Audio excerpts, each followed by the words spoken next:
नमस्कार, हिमाचल अभी-अभी.com से मैं दिव्या। पेश है आज के मुख्य समाचार। कोरोना कर्फ्यू का तीसरा दिन। लॉकडाउन जैसे हालात से एक दिन पहले हिमाचल की सड़कें सूनी। कोविड नियमों की अवहेलना पर 1000 रुपए जुर्माना। ऊना जिला की सभी 245 पंचायतों ने जारी किए आदेश।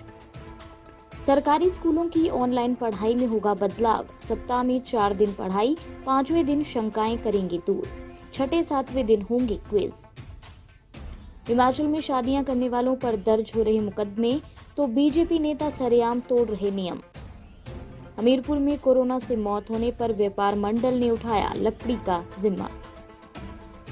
देश में कोरोना के 4 लाख से ज्यादा मरीज, 4133 की मौत, ठीक होने वालों का ग्राफ भी ऊपर।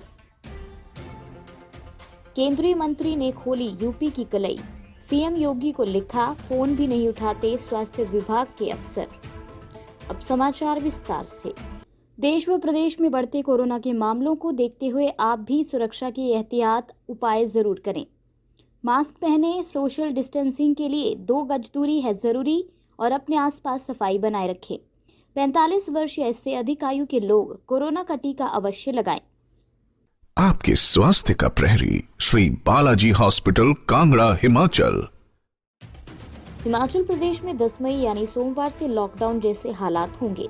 प्रदेश सरकार ने बसों की मूवमेंट भी सोमवार से पूरी तरह रोकने का ऐलान किया है, तो जरूरी सामान की दुकानें भी 3 घंटे तक खुली रहने का फरमान जारी किया है। ये सब कोरोना कर्फ्यू के बीच ही लगाई जा रही नई बंदिशें होंगी। इन नई बंदिशों के बीच रविवार को छुट्टी वाले दिन हिमाचल के बाजारों की जो तस्वीरें उमड़कर सामने आई हैं वो देखने वाली हैं। अधिकतर जगहों में खालीपन दिख रहा है, जरूरी काम वाले ही सड़क पर नजर आ रहे हैं। इसके अलावा सब जगह सूनापन ही है। आज तो एचआरटीसी अपनी सेवाएं जारी रखे हुए है। सड़कों पर निजी वाहन दौड़ रहे हैं, लेकिन उनकी संख्या भी सीमित है। डीसी ऊना राघव शर्मा के निर्देश पर जिला की सभी 245 ग्राम पंचायतों ने कोविड अनुरूप व्यवहार पर पंचायतवासियों को निर्देश जारी कर दिए हैं। पंचायतों ने निर्देशों की प्रतियां सार्वजनिक स्थानों पर लगा दी हैं, ताकि सभी पंचायतवासी इन आदेशों से अवगत हो सकें। अवहेलना पर 1000 रुपए के जुर्माने का प्रावधान है। निर्देशों के मुताबिक ग्राम पंचायत में घरों से बाहर निकलने पर सही ढंग से मास्क लगाना होगा। कोविड-19 के लक्षण आने पर अनिवार्य रूप से टेस्ट करवाएंगे। संक्रमण से अत्यधिक प्रभावित राज्य पंजाब, दिल्ली, उत्तर प्रदेश, महाराष्ट्र, राजस्थान, गुजरात तथा कर्नाटक से आने वाले सभी व्यक्ति वापसी के बाद अलग कमरे में रहेंगे तथा अपना कोविड टेस्ट करवाएंगे। इसके अतिरिक्त कोविड संक्रमित मरीज आशा वर्कर की सलाह के अनुरूप घर के अंदर ही रहेंगे तथा दैनिक उपयोग की वस्तुओं के लिए वार्ड पंच से संपर्क करेंगे। सरकारी स्कूलों की ऑनलाइन पढ़ाई में जून से बदलाव होने जा रहा है। हर घर पाठशाला कार्यक्रम का पार्ट 2 शुरू करने की शिक्षा विभाग की तैयारी पूरी कर ली गई है। इसके तहत एक सप्ताह के दौरान 4 दिन अब नए शैक्षणिक सत्र की पढ़ाई करवाई जाएगी। 5वें दिन डाउट दूर किए जाएंगे। छठे और 7वें दिन बीते 4 दिनों के दौरान करवाई गई पढ़ाई के आधार पर व्हाट्सएप क्विज होंगे। इसके अलावा सरकारी स्कूलों के हर विद्यार्थी के घर तक अब 2 सप्ताह का शिक्षा से जुड़ा प्रिंट मटेरियल भी पहुंचाया जाएगा। 17 मई को इसको लेकर बैठक होने की संभावना है। सरकार से मंजूरी मिलते ही इस नई योजना को जून से प्रदेश में शुरू कर दिया जाएगा। वर्ष 2020 में कोरोना संकट के दौरान प्रदेश के सरकारी स्कूलों में पहली बार शुरू हुई ऑनलाइन पढ़ाई में शिक्षा विभाग के अधिकारियों ने कई कमियां पाई हैं। अन्य समाचार ब्रेक के बाद। Shri Balaji multi speciality hospital Kangra, जहां आपको एक ही छत के नीचे मिले बेहतरीन चिकित्सा सुविधाएं, cardiology, laparoscopic, general surgery, neuro surgery, orthopaedics, paediatric, radio diagnosis, urology, gastroenterology, ophthalmology, pathology, medicine, anaesthesia और डेंटल जैसी अत्याधुनिक और बेहतरीन चिकित्सा सुविधाएं, 24 घंटे इमरजेंसी सुविधा, 9 बेड के साथ critical care unit, cardiac monitor और डिफिब्रिलेटर्स, सेंट्रल ऑक्सीजन लाइन और वेंटिलेटर सुविधा। हिमाचल प्रदेश के सबसे बड़े निजी स्वास्थ्य सेवा प्रदाताओं में से एक Shri Balaji multi speciality hospital Kangra, राष्ट्रीय स्वास्थ्य बीमा योजना के साथ सूचीबद्ध Shri Balaji multi speciality hospital Kangra. BPL परिवारों के लिए अस्पताल में कैशलेस भर्ती होने के साथ ही ईसीएच की भी सुविधा। हमारा पता Shri Balaji multi speciality hospital, Balaji Vihar, Ujjain, Kangra. संपर्क करें 9218411108 पर। Shri Balaji multi speciality hospital Kangra.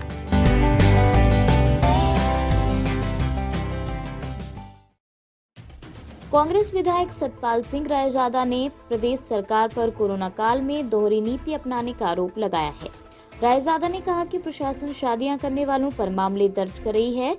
वहीं पश्चिम बंगाल मामले को लेकर बीजेपी द्वारा दिए गए धरने और कृषि मंत्री द्वारा सब्जी मंडी में लोग इकट्ठे करने पर कोई कार्रवाई नहीं हुई। रायजादा ने कहा कि कोरोना काल में सभी को एकजुट होकर कोरोना के खिलाफ लड़ाई लड़नी चाहिए।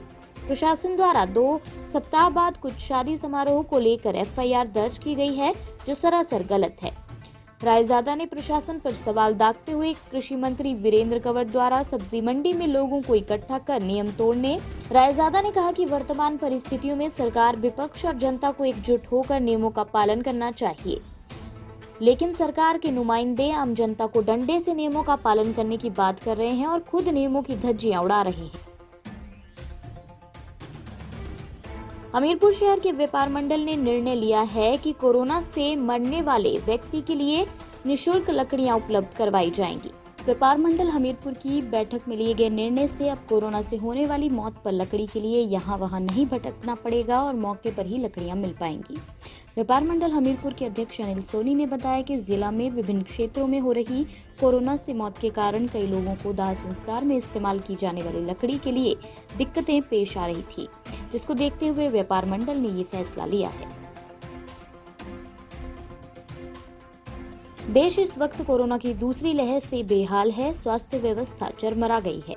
हालत ये है कि कोरोना संक्रमितों के मामले लगातार बढ़ रहे हैं। एक ही दिन में 4 लाख से ज्यादा यानी 4,93,000 नए केस सामने आए हैं। इसी तरह 24 घंटे में 4,133 ने दम तोड़ दिया। हालांकि इस सब के बीच राहत की बात यह है कि ठीक होने वालों का ग्राफ ऊपर की तरफ ही है। इस अवधि में एक ही दिन में 3.86 मरीजों ने कोरोना को मात दी है, लेकिन मौत के बढ़ रहे आंकड़ों ने देश के सामने रुला देने वाली तस्वीरें खड़ी कर दी हैं। दूसरी लहर के खतरनाक होने से देश भर के अस्पतालों में बेड, वेंटिलेटर, रेमडेसिविर और ऑक्सीजन की भारी किल्लत जारी है। सैकड़ों लोग बिना इलाज के ही दम तोड़ रहे हैं। वहीं शमशान घाटों पर शवों के अंतिम संस्कार के लिए कई घंटों का इंतजार करना पड़ रहा है। बरेली जिले के अफसर कोविड को लेकर व्यवस्था बेहतर बता रहे हैं, लेकिन केंद्रीय मंत्री संतोष गंगवार ने सीएम को दिए पत्र में इसकी कलई खोल दी है। अपने पत्र में केंद्रीय मंत्री ने स्पष्ट लिखा है कि स्वास्थ्य विभाग के कुछ महत्वपूर्ण अधिकारी फोन तक नहीं उठाते हैं और रेफरल के नाम पर मरीज एक अस्पताल से दूसरे अस्पताल में भटकते रहते हैं। केंद्रीय मंत्री ने अपने पत्र में कहा कि मध्य प्रदेश में MSME के अंतर्गत ऑक्सीजन प्लांट लगाने के लिए अस्पतालों को सरकार द्वारा 50% छूट दी जाती है। उन्होंने सुझाव दिया कि बरेली में भी कुछ निजी और सरकारी अस्पतालों को इस छूट के साथ जल्द से जल्द ऑक्सीजन प्लांट मुहैया करवाया जाए, ताकि ऑक्सीजन की कमी को दूर किया जा सके। इसी के साथ ये रेडियो बुलेटिन यहीं समाप्त होता है। धन्यवाद।